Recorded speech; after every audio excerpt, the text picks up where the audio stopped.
Hello friends, आज हम आगाज़ किचन में सनसेट ड्रिंक बनाने जा रहे हैं। बहुत इजी रेसिपी है, स्टार्ट करेंगे। सबसे पहले मैं फ्रेश ऑरेंज जूस निकालूंगी, इसको एक ग्लास में पोर कर लेंगे।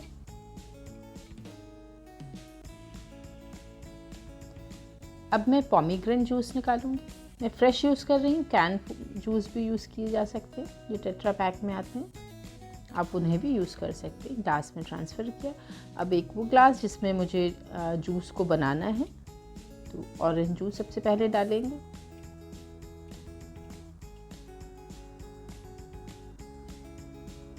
शुगर सिरप ऑप्शनल है, अगर आप नहीं चाहें तो स्किप कर दीजिएगा। एक स्ट्रॉ की मदद से मैंने पोमीग्रेनेट जूस डालूंगी। ये देखिए, इस तरह से डाला ताकि मिक्स नहीं हो आपस में, ठीक है। और आहिस्ता से इसको निकाल लेंगे। सी, वाओ, सो ब्यूटीफुल। हमारा सनसेट जूस तैयार है।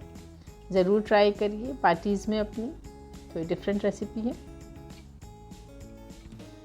वॉच करने के लिए थैंक यू सो मच।